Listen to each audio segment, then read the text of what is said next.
to the Ball Oasis show. We are about 2 weeks away from regular season basketball beginning. The preseason has begun. Over the last couple of days, teams are back in action. It's that time of the year, man. It's exciting times. I'm so excited to get back into basketball. I know that June 19th or whatever day it was, the last day of the finals, seems like forever ago. But we've made it. We've survived the off season at this point. It's crazy to think that we've been doing this show just throughout this off season, and now that regular season is starting back. We're excited to ramp it up into full gear. Jacob, how you feeling? Yeah, it's been, 3 months about? Close to it? Yeah, Feels like. about longer than that, yeah.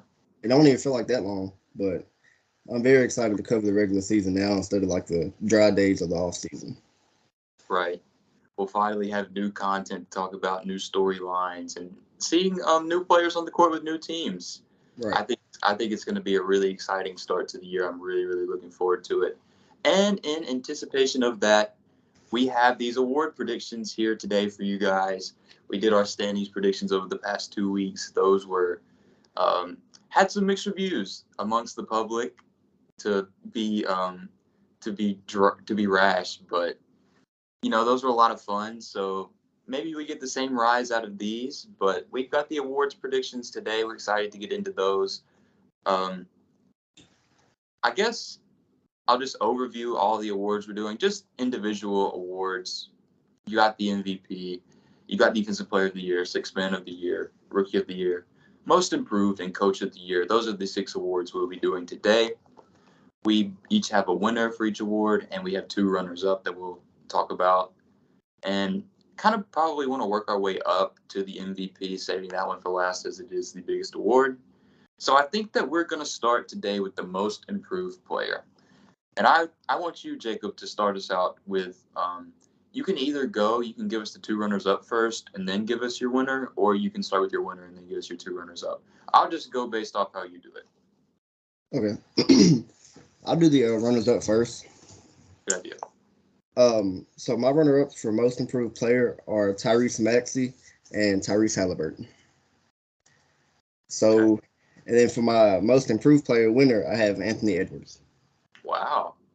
Okay, before you start, I didn't have any one of those 3 guys. I have a complete different 3. This is awesome. Yeah. It's a good start. Good start, yeah. So you talk about it before you go? Yeah. Okay. Anthony Edwards, I think he could have that jump. I know he averaged, 21 points last year, but I think he can make that push to the All-Star, be an All-Star this year. It'd be kind of harder in the West with a lot of players coming back like Kawhi, Paul George. But I think he can take that leap, especially if they are high in the standings, like some people think. If they can have a really good year, adding Gobert, that defense, he might thrive with Cat and Gobert now. I really think he has a good chance to win it. Okay. You can talk about the other 2 too? Yeah, tell me about the Tyreses. What stands out about the Tyreses to you this upcoming season? With Tyrese Halliburton, he basically had the keys to the Pacers, I guess. Right. Kind of the whole offense is going to run through him. I think his averages went up last year when he went to Indiana by, a few points maybe. Yeah, assists went up. Assists went up. I think he went to 9 assists when he went there maybe. So he could probably very well average a double-double next year. I think he's going to have free reign over, I guess, the whole scoring or kind of doing whatever he wants to in that rebuilding team. And with Tyrese Maxey, kind of little biased pick, but I think he could be an All-Star this year, maybe. Close to it. I know we've talked about this. Close to it. He could probably play at that level. I think he can get around, I think he averaged 17 points last year. I think he can get around 22, 23 next year. Okay. So that's not, I won't talk about him a whole lot, but I think the points per game can go up because the offense, it's either his points per game will go up or it can stay the same with James Harden. So I'll leave it at that. Yeah, we've had that discussion off camera, and what I usually retorted to Jacob was I can't get on that train just because I don't believe there are enough shots to go around on that team. You got Joel Embiid as option number 1, James Harden is option number 2, and Tyrese Maxey on a good night is option number 3. There are some nights where Tobias Harris will take more shots than him probably. Yeah, sneak in there. Yeah. So All-Star is a bit of a stretch for me, but I do think that Tyrese Maxey is due for another really good season. But with that though, I think James has talked about it. They're gonna get Tyrese more shots this year. Like let him take over a little bit and scoring some. We'll see. We'll see what happens. Yeah, we'll see how it goes. Yeah. For my most improved player of the year runner-ups, coming in at third, I have R.J. Barrett, the guy who I've talked about a good little bit on this show. Coming in at number 2, I've got De'Aaron Fox. I'm kind of surprised you didn't have De'Aaron Fox, Jacob. And then coming in at my most improved winner, this is a very, very weird pick for me, especially because I've been very hypercritical of this guy's game over the past few years. That's Kristaps Porzingis. I've got Kristaps Porzingis winning my most improved player. And here's why. He's on the Washington Wizards now. Got traded halfway through last season at the trade deadline. He's the second option on a team that I think will be improved this year. And I think a big reason why that is because of Kristaps Porzingis' impact.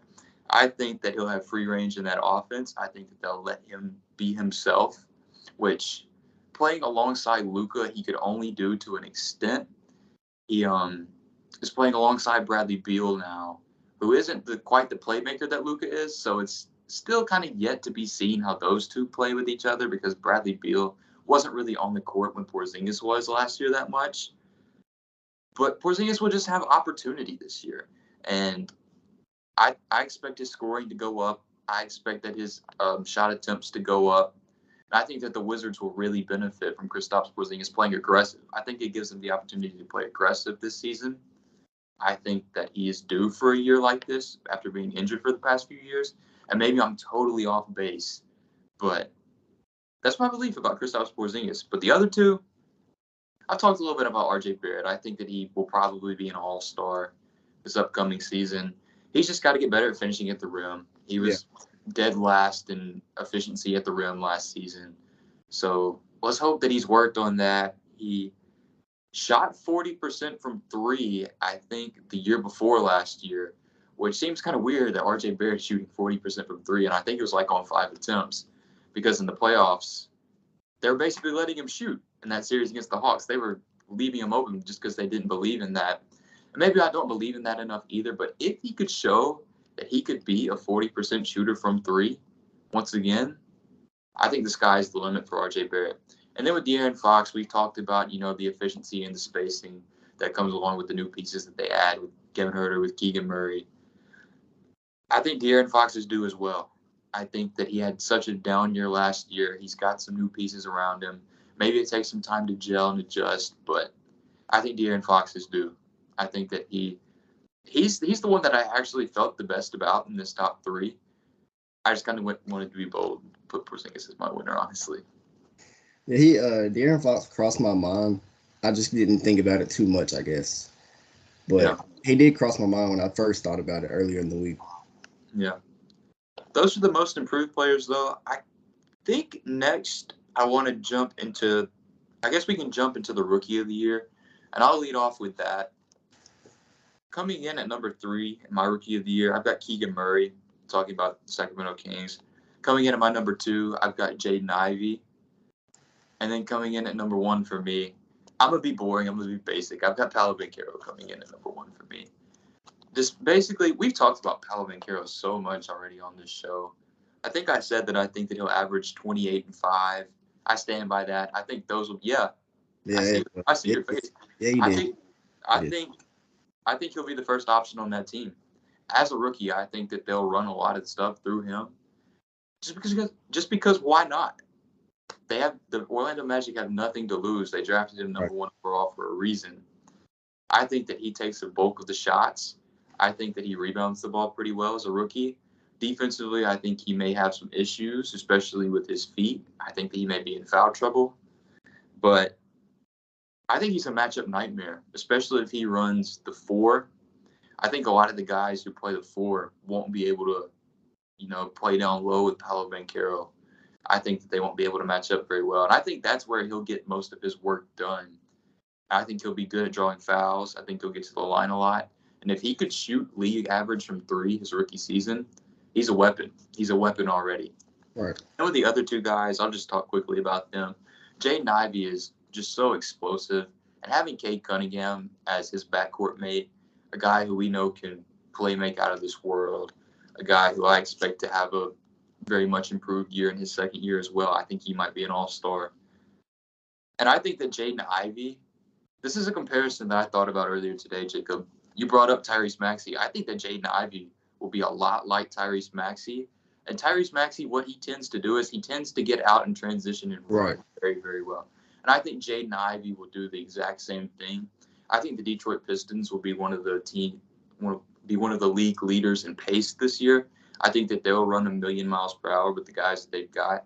And I think no one will benefit from that more than Jaden Ivey.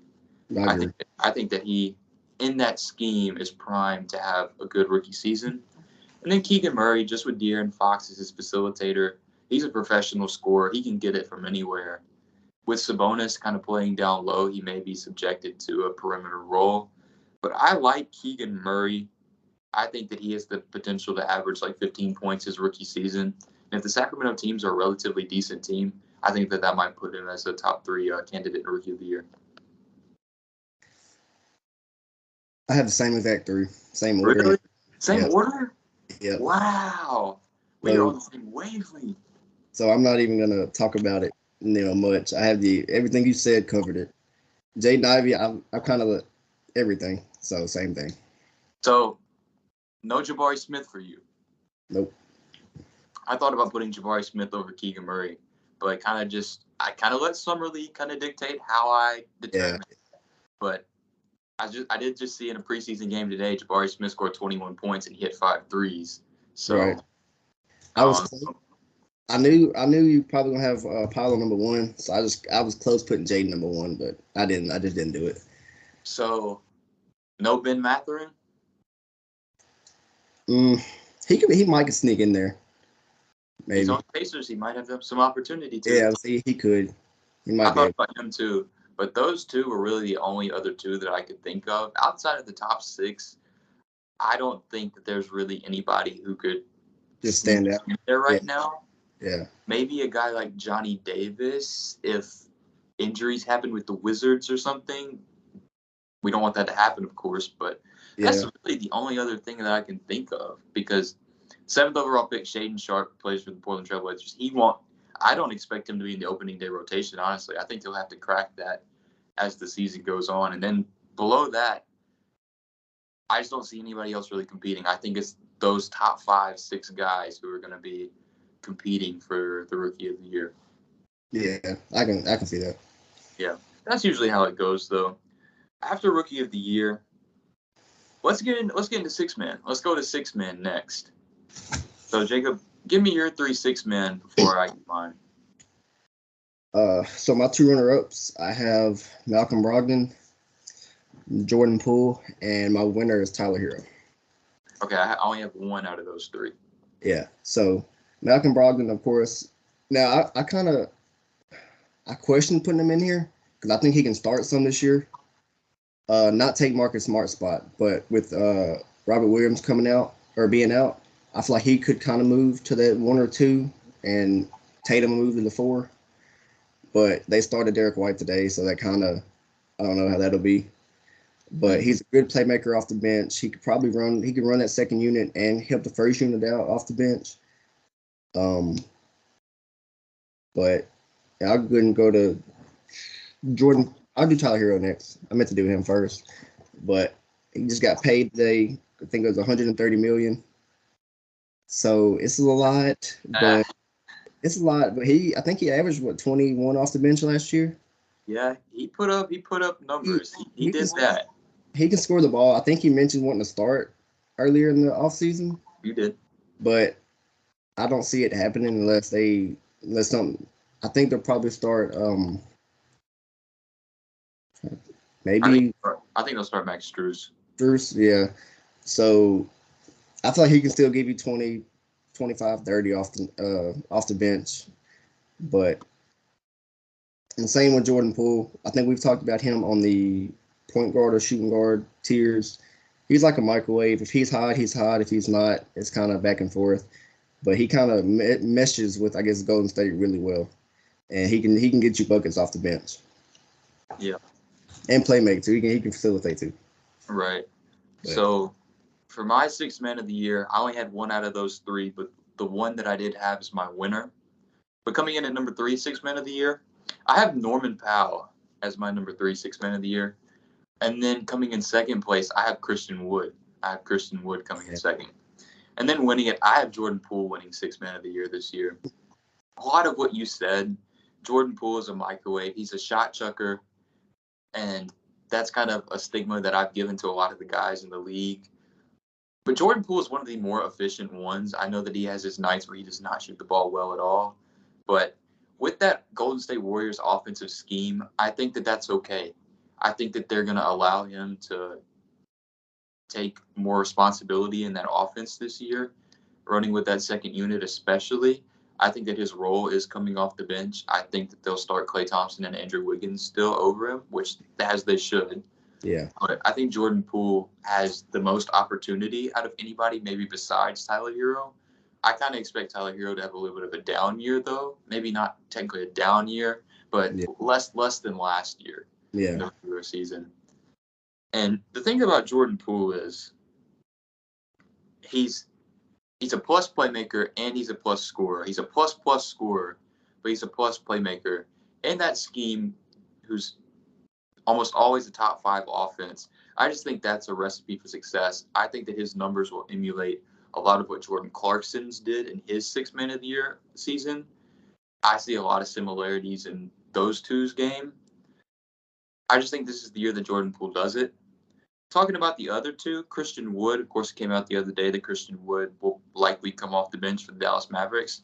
Yeah. And I just think that he's one of the best players in the league who comes off the bench. That's really my basis for putting him here.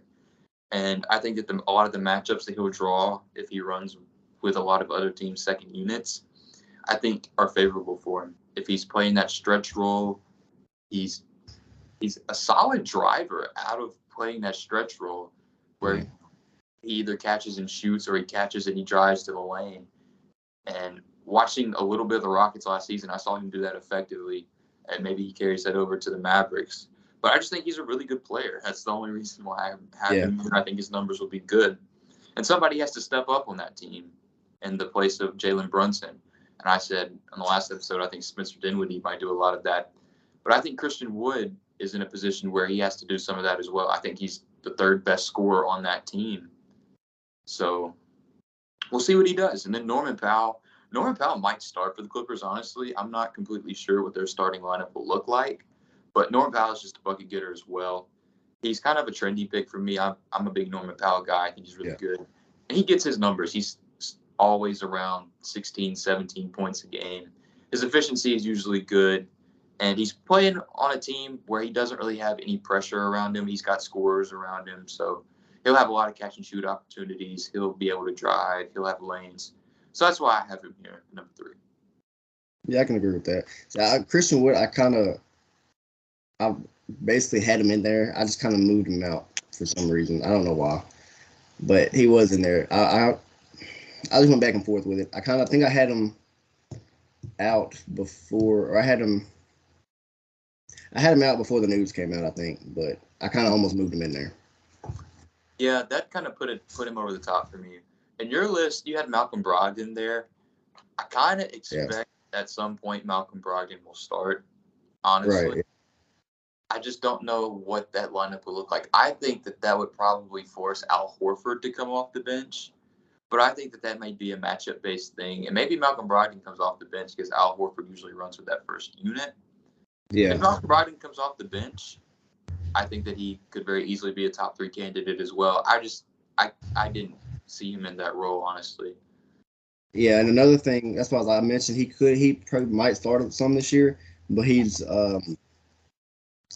in the injury history too. It kind of almost stopped me, but hopefully nobody gets injured this year. But I kind of gave him the benefit of the doubt.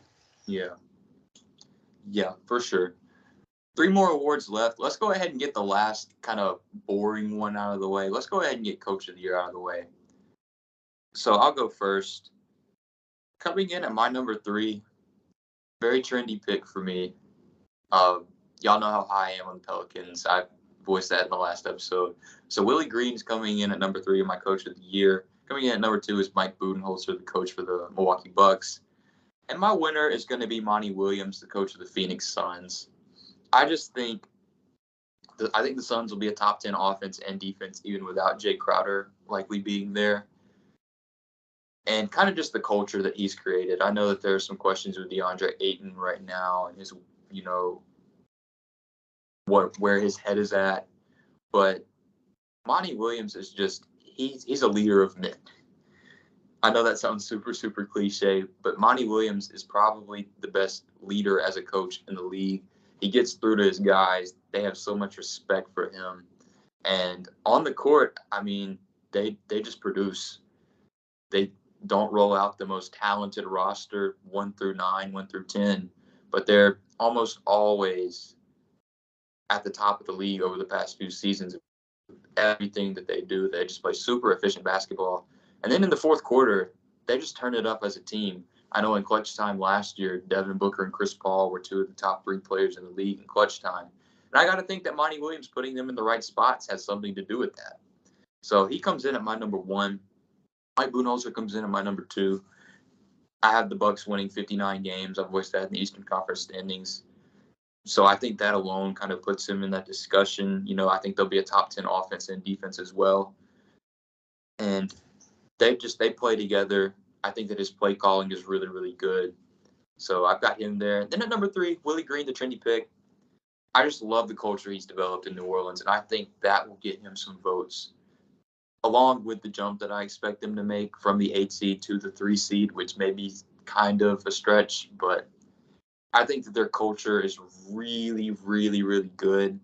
They play for each other. They play aggressive. They play super, super hard.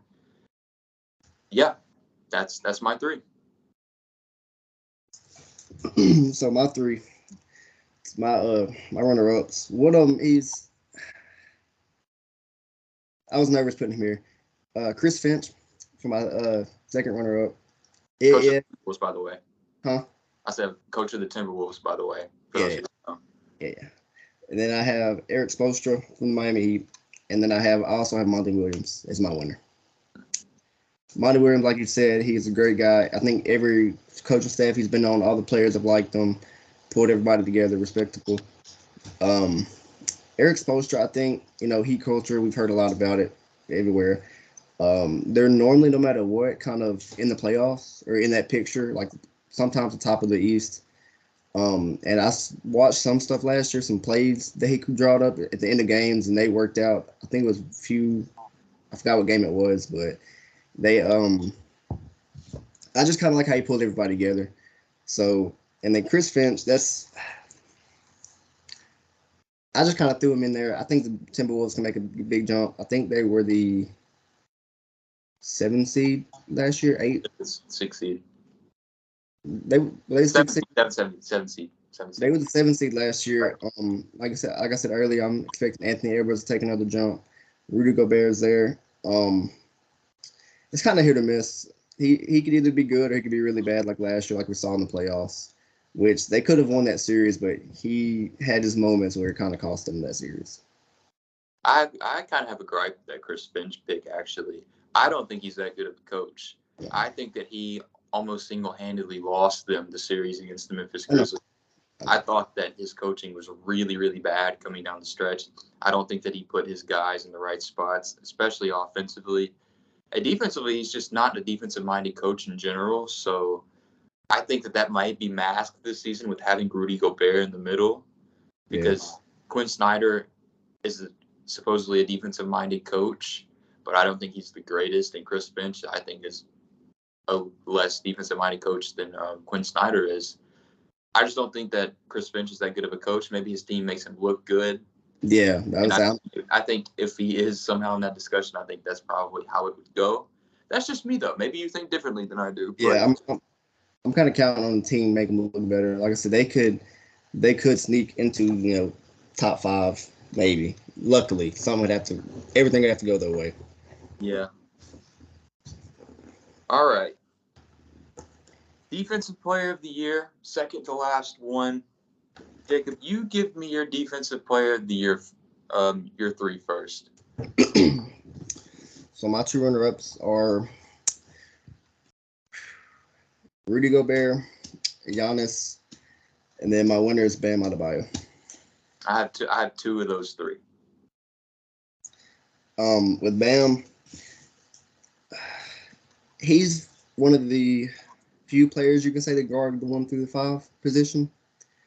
Losing PJ Tucker, I think he'll have to step up defensively. I know Jimmy's there, but I think they might call him a lot more defensively, and we've seen that he could play really good defense. I think the versatility of him 1 through 5, and he might guard the best player on the opposing team some nights like PJ did. But I really think he'll have his year where he can finally get Defensive Player of the Year. With Giannis, he's in it every year.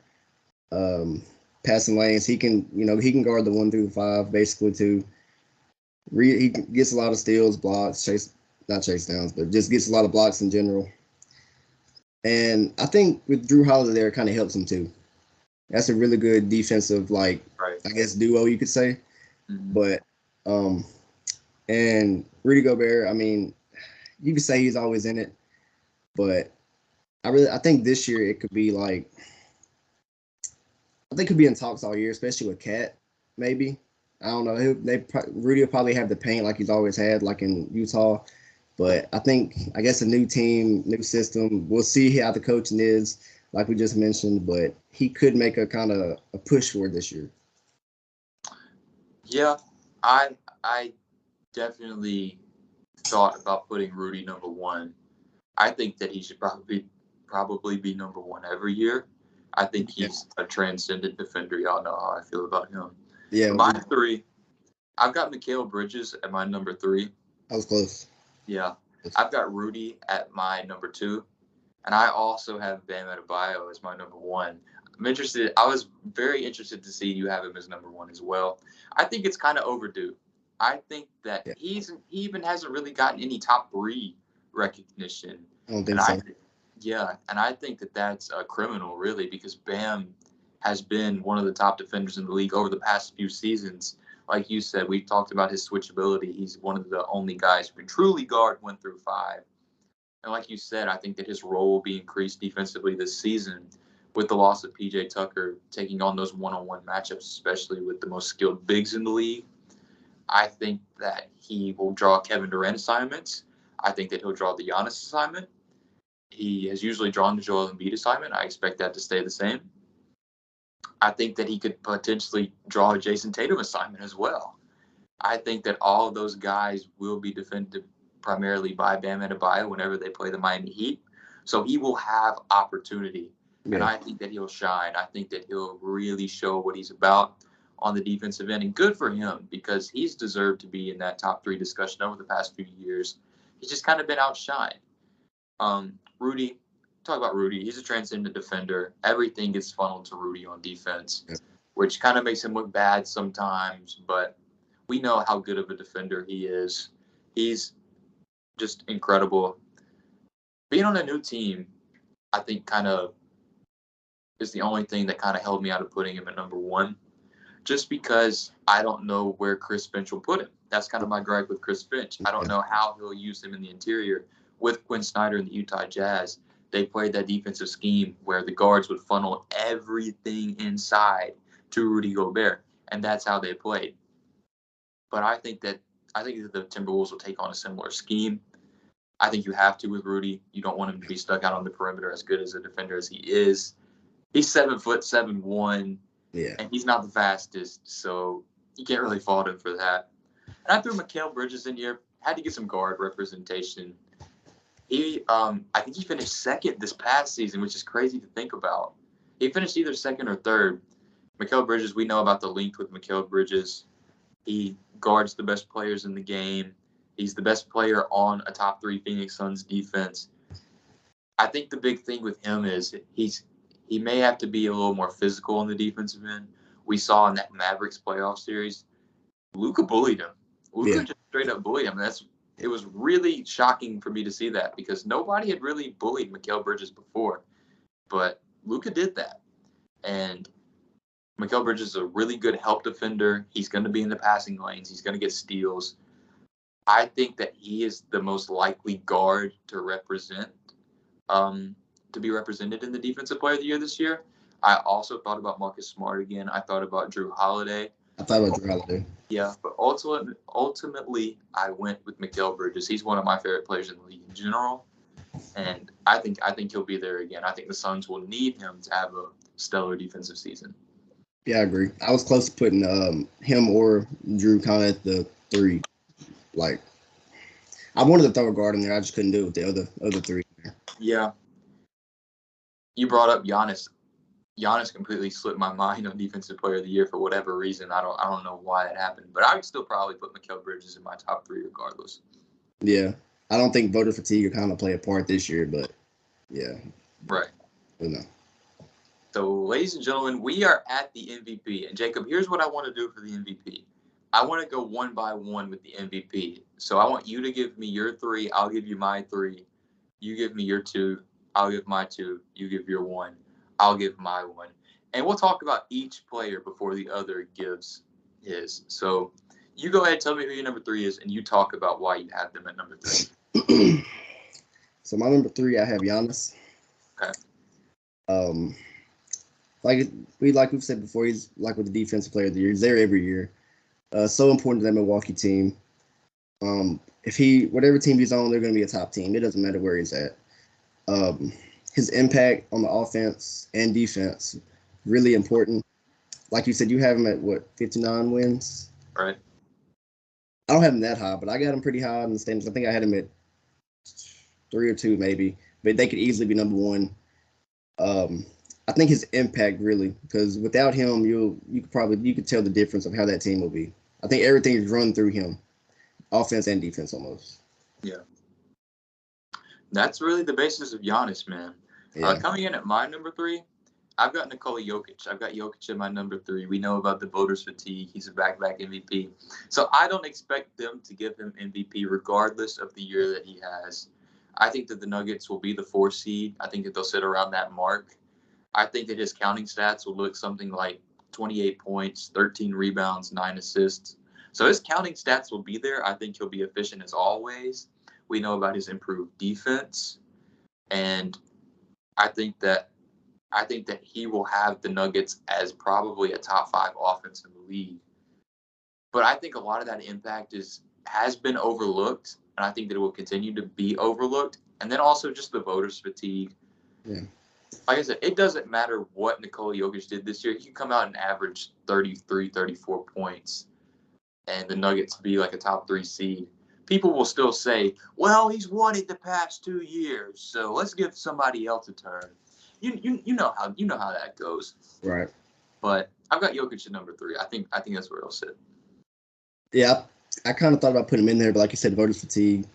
I'll say his points could kind of drop with Michael Porter Jr. and Jamal Murray coming back. But I mean, yeah, I voted fatigue, or I probably would have had him at my 3. Mm-hmm. So my number 2. Wait, I think I know who it is. No, never mind. Just my bad. Forget I said anything. Forget it. I have Luka Doncic. Oh, I didn't know who it was. Why is Luka your number 2? All right, you cut out for a second. He's my number 2 because we've talked before. He's gonna have the numbers. He could carry the Mavs to the playoffs like he did last year. I don't know about a real high seed, I guess, but I think he's a favorite for this year too. Anyway, could be wrong, but I just think how he plays, he's gonna have the numbers, playmaking, scoring. Christian Wood could help off the bench. I kind of figured they was gonna start him. I mean, I know they're not now, but JaVale McGee could kind of help still. But I just think the numbers are gonna be there. His impact is gonna be there for that team. You know, it's just defense is a question, but that could always improve. Right. Coming in at my number 2, I've got Giannis at my number 2. A lot of what you said, the two-way ability with Giannis is elite on both ends. He's one of the best offensive players in the league, and he's one of the best defensive players in the league. The perfect combination, the perfect recipe to put you top 3 in MVP any given season, along with me believing that the Bucks will be the number 1 seed in the East. Kind of wanted me to put him number 1, but I have him here at number 2. I think his counting stats will look something like 28 points, 13 rebounds, and 6 assists. His shooting efficiency, I'm interested to see his shooting efficiency this season. I know that it's gone up each of the past few seasons. I know that his mid-range efficiency is up over like 42% now. And I know that his three-point shooting is up around like 31, 32%. If he can get both of those up a percentage point or two, I think that that could really benefit him. If he could be an average three-point shooter, he wins MVP. Like, there's no question he wins MVP. But I think he'll sit somewhere around 31, 32% from 3. I think that he'll shoot about the same from the mid-range. I think we'll just be same old Giannis. I think that's kind of what will maybe turn people off from voting for him. I don't see him taking a leap, which still means that he's the best player in the world. But maybe just because he doesn't take another step, maybe that prevents people from saying, oh, Giannis is having this transcendent year. And that's why I have him at number 2. Yeah, he's always top 3, no matter what. He's going to be there every year. Before you give your number 1, I know who your number 1 is now. I think I know who yours is, too. I know who your number 1 is, and I don't hate it. I just want to say before you talk about it, I don't hate it. A lot of people are going to hate it, but I don't hate it. Go ahead. My number 1, I have Joel Embiid. Overdue, 2 years overdue, you could say. Had a real case last year. Yeah, a lot of people will hate it, but you know. Yeah. I think it's finally the year though. I will say I'm a believer in James Harden being back. Not Houston Harden, but early Brooklyn Harden, I guess. So that could hurt it. But I think Daryl Morey did a good job surrounding him with better players this year, especially PJ Tucker. You know, guys off the bench like Anthony Melton, shooters around him, I guess you could say. So all he has to do, if he's getting doubled in the post, just kick out. He can get his assist up. I think he only had averaged 4 last year, close to it. I think his stats this year, I'm not going to say he probably won't get 30 again, but I think he could get 28, 11, and maybe 5 or 6. Up the assist a little bit. Free throws are going to be there, so free throw percentage would probably be high. All his shooting splits could be high, except maybe his 3.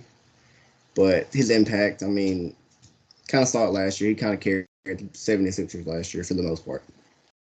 Yep. I don't hate that pick. I thought about putting him over Jokic at my number 3 spot. It's just kind of where we differentiate between the Embiid and Jokic debate in general. Yeah. I decided to still lean with Jokic, but no, I respect that pick. And That's a bold pick, I would say. But really? for a preseason prediction, yes. With the talent that's on the team, yes. Yeah, I would. But yeah, that kind of, I thought about it. I've had him win probably all season, but with the talent, I kind of thought about it a little differently. But I still think because we're going to get the numbers as long as he stays healthy. Okay, I think if he plays, he said his goal, he's not going to care about the award. His goal is to play every game. If he could get 70 games, I know. If he could get like 70 games, I think he'll get it. And I know a lot of people would give it to him as a sympathy vote, but 70 games. That's a high asking price for sure. He played 60 no, he didn't. Close to 60 last year, I think. Maybe 60, a little below 60. If he plays 70 games, then I would be ready to call the Sixers the 1 seed myself. So, and I also expect him to be the number 1 seed too. But yeah, we went over that. Yeah. Coming in at my number 1 for MVP, I've kind of hinted at this over the duration that we've been doing this show. I've got Luka Doncic as my MVP going into this season. I've had Luka Doncic as my MVP going into the last 2 seasons. But especially now, he has to be the guy on his team. He has to make everything go. I think that his usage rate is going to be the highest in the NBA this season. I think by maybe a full percentage point or two, which may not seem like a lot, but trust me, that is a lot that the ball will be in Luka's hands. He'll have to do everything for that team. I think that he'll have to improve as a playmaker. I think that he'll have to improve as a scorer. I think that his efficiency will have to improve if they really want to be a contender. But I think Luka's up for that challenge. I don't know if it happens in one season. I don't know if Luka can get up to like a 38, 39% shooter from three. He shot around 35% the last 2 seasons, which is about league average, especially if he's shooting 7, 8 attempts a game. If he shoots 38, 39% from three, he may be the best player in the world at this point. But I do, in the standings predictions, I had the Mavs coming in at my 5 seed. And I think if the Mavs are a top 5 seed in the West with Luka basically doing everything, I think that people are going to see that and be like, oh, man, Luka's doing this by himself. He doesn't have any help at all. He's got the whole team on his back. And I think that storyline will kind of go along with it, that narrative. And the MVP is so much based off narrative along with stats and team success. Narrative plays such a big role. So I think with all of those components, I think that that would be the recipe for Luka Doncic to finally win his first MVP. I think that his counting stats this season will look a little bit like 29 points, 9 rebounds, and 10 assists. I think that he'll almost average a triple-double in the season. And if his efficiency can improve, I think that just vaults him a step higher. I've got Luka Doncic for the 3rd straight year with no shame. Do you think this is his best year to get it? Like his best chance to get it? Yeah, I also said that last year, but yeah, I do. Yeah, I can see that. It would take a lot. It would take a lot for that to happen, but I believe in Luka. It was just funny because at the beginning of Luka's career, I didn't like Luka Doncic. I didn't like him. I think I saw a lot of early comparisons to guys like LeBron and guys of that caliber, and I was like, oh, this guy, there's no way he could ever be on this level. Why are y'all comparing him to these people? But now I see the hype. I've bought in. I've bought in completely on Luka. And yeah. I'm also matured as a basketball fan to the point where I don't hate players anymore. So I'm on the Luka train, man. I'm on the Luka train. I've slowly gotten into it, on it, slowly. Yeah. But I do like him. I had a thought that crossed my mind, too, before you said your number one. I thought you were going to say Zion number one. Okay. I figured. Look. I'm high on the Pelicans. I get it. I'm high on the Pelicans. But even that would be a stretch. I forgot what episode it was, but we talked about it earlier in the summer. You had him, I think, top 3. It was a hot take episode. Hot takes. You had him at, like, I think, top 3. So I kind of forgot about it until you got your number one. I was like, I know we didn't put him there. I was in the moment at the time. I do think that Zion will be an all-star. I think that he'll make an all-NBA team. Because the Pelicans will be the 3 seed, I think that he'll be the best player on that team. He'll probably make all-NBA second team. But top 3 for MVP is too far. I can't even go that far as big as the Pelicans guy as I am this season. I can't do it. I'm sorry. I forgot all about it until you got to number one. And I was like, I know we didn't, but it was crazy. No. But those are the award predictions. I've done these every year for the past 3-4 years, just written them down in my notes. And I always love to go back and look at how off base I was with almost every single one. I think my worst recollection that I had Kevin Knox winning Rookie of the Year, the year that I think that rookie class was Zion and Ja and all of them. I had Kevin Knox winning Rookie of the Year that year. So, yeah, tough L on my part, but it's fun to see how off base you are. Yeah, you kind of go back and see. Yeah. Yeah. That's kind of why I chose not to play it safe with some of them. I know for MVP, it kind of felt like I played it safe. But, I mean, with Porzingis being my most improved player, that probably won't happen. With Jordan Poole winning 6th Man of the Year, it could happen, but yeah, I don't know. We'll see. We'll see how it plays out. We'll come back to these. It's been a pleasure to do this. And, Jacob, you got anything to say before we close? No, just keep hitting the like button, subscribe, share with your friends. Y'all be on the alert, too, because we may reach out to y'all for an episode that we have coming up. We may do some more hot takes before this next season starts. So be on the lookout for that. Be ready to give us your hot takes. And we'll see y'all next week. See ya. Peace out.